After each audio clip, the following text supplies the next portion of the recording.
Tom Ells with the Biz Doc, diving into news in Florida that spills over into an ugly international story. The Tate brothers, Andrew and Tristan, have come to South Florida. They're here on a short holiday while they await time to go back to Romania and continuing their legal case.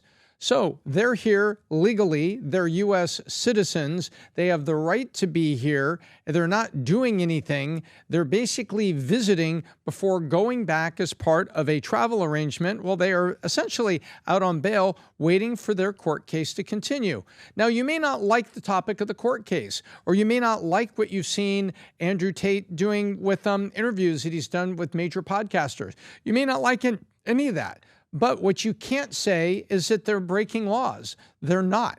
They're over here of their own free will, interviewing, giving interviews, and doing things. Instead, the governor says, basically, we don't like the fact that you're indicted for this and this, and we think those things that you've been indicted for are really bad crimes, and so you're not welcome here. What is not welcome here? They're U.S. citizens that are effectively out on bail, and you may not like what they've done. You may have great concern about it, but now you send the Attorney General out afterwards?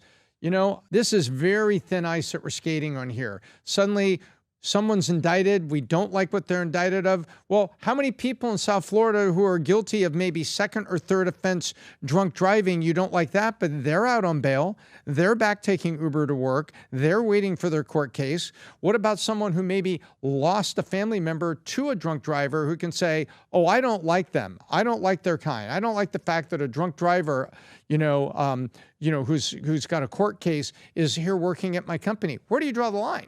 Where do you do it? And I think that we're getting way out over our skis. Let them come here. Let them enjoy time with friends, family, whoever they have locally, and then go back to Romania, and we'll see how the court case plays out, even though we have serious reservations about the Romanian justice system. If you want to know more about this, follow this and follow the timeline that's on VT News AI so you can see how the story continues to unfold, because this one's been going on for years and it doesn't look like it's ready to stop.